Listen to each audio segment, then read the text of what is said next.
if you watch, you'll see fathers and sons looking more and more alike. You'll see husbands and wives looking more and more alike. Like they'll physically start to look more alike. Mm-hmm. Well, it's a principle that you become like what you look at. In Genesis chapter 30, there's one of the strangest stories in the Bible. Jacob made a deal with Laban, his father-in-law. And he said, I worked for all these different wages, but here's what I'll work for now. You have all the plain sheep. I'll take all the speckled sheep and all the striped sheep. They'll be mine. And you can have all the one-colored sheep, the plain sheep and goats. And Laban said, okay, that's a good deal. Because probably, if you look, there are probably very few speckled sheep, very few spotted goats. And so he thought that was a good deal. So I don't know where Jacob got this idea. It's the strangest idea. He took some willow trees and he cut them down, and he cut spots on the thin bark. It's very easy to do. And he cut some stripes on them, and then he laid them in the stream where the sheep went to drink. It was a still water, and they'd go there to drink. And if sheep are happy and healthy, they'll breed, they'll multiply. And they're there drinking, they're being well taken care of, and so they start breeding, and next thing you know, they start breeding, and their offspring is striped and speckled. Mm-hmm. And soon they begin to outnumber the plain-looking sheep. The plain-looking sheep didn't reproduce the same spots and stripes.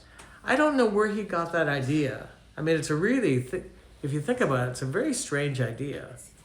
There's nothing in the Bible that says, if you do this, this will happen. What he was tapping into, though, is a very interesting principle. You and I, as sheep, will become like what we look at. Whatever's set before you. When I went to Bible school, we had guest speakers who come in every week. One of the guys that came in, back then, everybody wore suits. Even the students wore suits. Everybody went to church on Sunday and we wore suits. But this guy, he was sharp. And he had a way, he'd take off his suit jacket and he would take his shirt and he would tuck it under, like, this isn't looking very nice, but he made it look sharp. He tucked it under rather than folding it over, which most people did. That's what I did. And I don't know where I saw it, but that's what I did in Canada. That's how we did it. He tucked his under, and it looked sharp. It was different. When he left, teaching for a week at school, the boys came to school with their cuffs tucked under.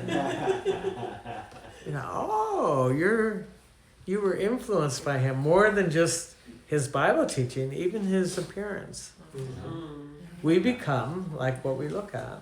I've seen people in Canada who live in southern Ontario who like Copeland and watch hours of Kenneth Copeland videos. Next thing you know, they start combing their hair like him, and they start talking like they're from Oklahoma. Like they're from the southern part of the United States, but they're from southern Ontario. And yet they would pick up that southern accent. One guy, he was preaching like Copeland, and he had this southern accent. And a rainstorm came, and we couldn't continue the meetings. We're in a tent. And he said, sometime I'll come back and I'll finish this series. And I remember thinking, I didn't have the courage, but I wanted to say, never mind, we'll just get Copeland's series. Because he was copying Copeland. But he even dressed like him and looked like him and talked like him and swaggered like him. We become like we look at. One time there was a missionary to China, and he happened to be invited to preach in the church of Watchman Nee. And Watchman Nee had been put in prison. Do you know the name Watchman Nee? Does that name ring a bell? Do you know Watchman Nee? Watchman Nee. He was one of the most influential writers He wrote The Perfect Man, and he was in his 20s, and he's writing big fat books, deep theology. A woman actually taught him how to study the Bible, a missionary, and he became super influential. And then they put him in prison, and in the 1970s he died in prison. But a missionary got to go to his church, and it was famous for prayer. And so there's this moment, he's sitting on the platform, there's this moment when everyone starts praying. One of the pastors said, let's pray. And while they're praying, the missionary heard a sound. And the sound was, while they're praying, was all over the auditorium. The prayer was, had this clicking sound while they're praying. And he asked one of the pastors near him, what's that sound? And he says, oh, Brother Nee, when he prayed, his dentures slipped. Oh. And they clicked. And people not only imitate his prayer, but the sound of his dentures. That's a true story. We are sheep and we imitate. Here's a question you should ask yourself. Put this in your notes. Who are you imitating? Who's been a big influence in your life? Are you really a disciple of Jesus, or you're imitating him? If you keep his word, that'll work its way in you, and that's probably the fastest way to become like Jesus, is not only to read what he wrote or what he said, which somebody else wrote, but when you do it, you'll become like him. If you do it. If you just appreciate it and frame it and put it on the wall and embroider it and say, I love this piece that Jesus said, the golden rule or the Sermon on the Mount. But doing it is not easy. Doing it is really difficult. But the more you do it, the more you become like him. There's an amazing story in the book of Acts where they arrested some of the disciples and they brought them before a tribunal where they're going to be judged. And they told them, they forbid them to preach, and one of them spoke up, one of the disciples spoke up, and with no rebellion, no contempt in his voice, he said, we can't obey you. What's better, to obey you or to obey God? But he said it in a way that was so different that all the leaders got in a huddle. I picture this anyway. They got in a huddle. They said, who do these guys remind you of? We've heard someone like this before. And one of them said, they're disciples of Jesus. Oh, that's it. They look like Jesus. They stand like Jesus. They speak like Jesus. Jesus had no rebellion, no contempt for authority, but he'd say, no, I'm not going to go with what you're teaching. I'm not going to do it. Jesus had that unusual balance, and they said, these guys are uneducated men, but they've been with Jesus. That's one of the greatest compliments in the Bible. They've been with Jesus. They stand like him. They walk like him. They talk like him. What a great compliment. There was a missionary working somewhere. I forget whether it's Africa, India, someplace primitive. And the missionary board in England would say, now we want you to keep track of every penny that you spend and what you spend it on and where. And that wasn't his heart. He wanted to be with the people. He wanted to pastor people and pray for people and preach. And so he was too busy to keep track of every penny, where every farthing, where it went. And so his bookkeeping was not perfect. It was honest, but not perfect. And so they said, that's not what we want. We want a complete account of everything that went through your hand. and you're dismissed. You can no longer be our missionary because you're not keeping good records. So they let him go. And sometime later, they sent a replacement, another man, and he began to tell them about Jesus, that he came from a faraway place and he walked among us, and he was describing Jesus coming to earth, and they said, yeah, we know him. And they said, no, you don't know Jesus. You need to know Jesus. He came from a faraway place. He was humble. He walked among us. He loved us like no. And they said, we know him. Mm-hmm. He's been among us. And they confused Jesus. They confused the missionary with Jesus. Mm-hmm. I think that's one of the highest compliments. Mm-hmm. They said, well, we know this guy. He came from a faraway place called England, and we need to become like Jesus. You will become like somebody. There's no way to avoid that. The Jewish leaders, they had their disciples, they had their converts. Paul wrote 1 Corinthians. Paul, someone that we should ask, did Paul teach this? Is this part of Paul's life? Because it's once removed from Jesus, but it's someone who walked with Jesus, who imitated Jesus. He wrote 1 Corinthians 11:1. He said, imitate me, just as I imitate Christ. Very few pastors can say that today without people leaving their church. Imitate me.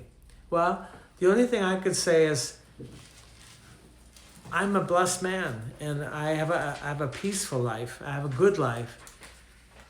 I've tapped into some things.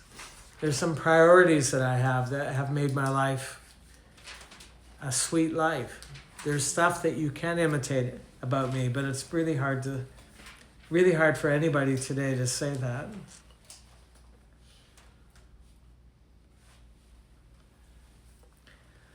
There's some things that in all of our churches we say they're not taught, but they're caught.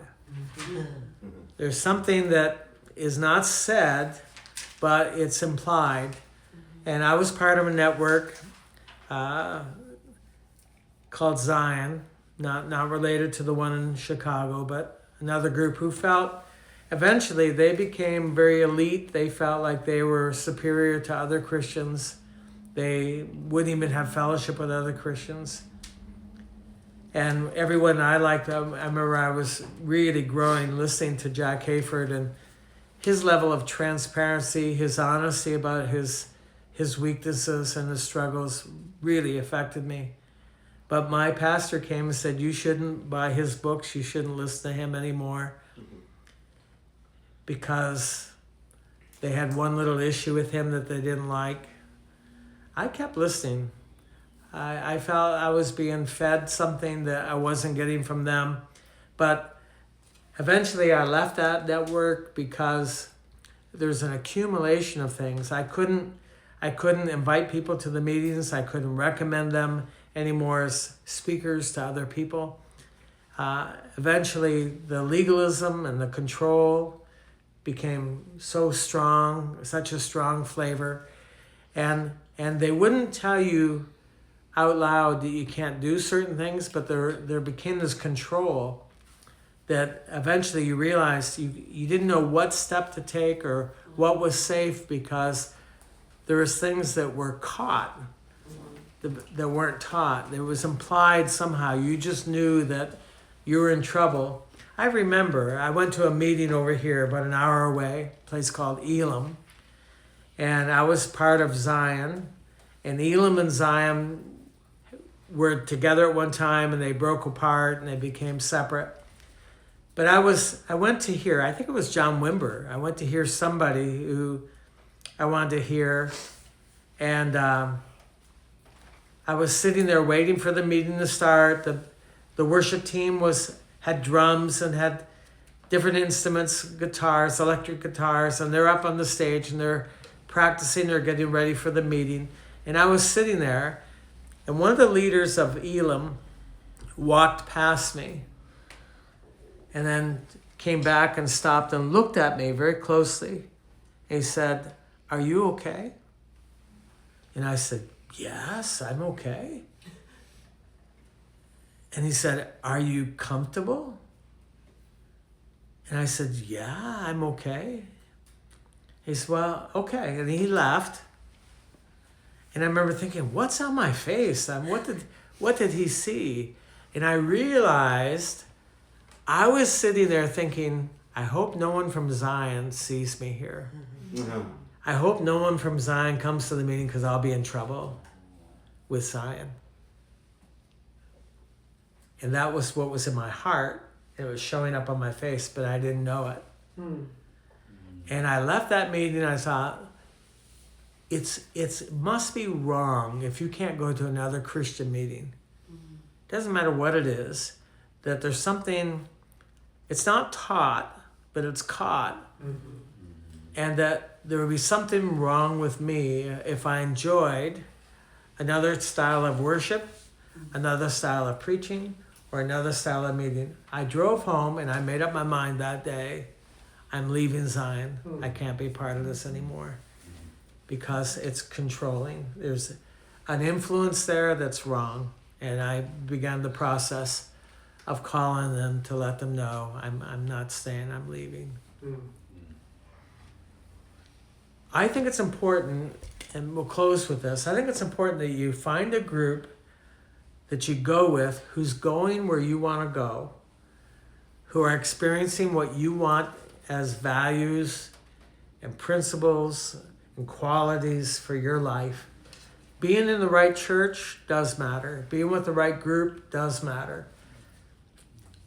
Find your people and go and stay with them. You'll be tempted. You'll see things that you don't like because there's no perfect church. There's no perfect denomination, no perfect network, no perfect people. If you were completely among vineyard people and YWAM would be true with them too, or some have gone, you'll find people who don't really represent the best of that movement. You're going to find that. In the same way, there are people who don't represent Jesus, yet they call themselves Christ ones. But it doesn't mean you throw out Christianity. But you have to find your people and appreciate them, stay with them. I don't think it's like a football team where you wear their colors and you see a team, someone with a Christian with another kind of color from another denomination, another team. You say, we don't have anything to do with you because you don't have our colors. That's that kind of pride Paul actually wrote to the Corinthians about. He says, some of you say, I'm with Paul. And some of you say, I'm with Apollos, not Paul. Apollos is young and new. I'm with Apollos. Some said, I'm with Cephas or Peter. I'm with Peter. And some super spiritual ones said, I'm only with the Lord. I'm not even with any of these guys. Yeah. And I think we'll find that everywhere we go. But you have to decide, if you're going to be influenced by somebody, who are you reading? Who are you associating with? Who are you listening to? Who are you walking with? You will become like them. And it's allowed. It's not wrong. Paul said, follow me, imitate me, as I imitate Jesus. Considering, and he says, now consider the outcome of their faith. You have to watch and see the fruit of their life. You have to look at the fruit of their lives and say, is that really what I want built in? Because we will follow the people who are in our lives. Amen? Amen. Amen.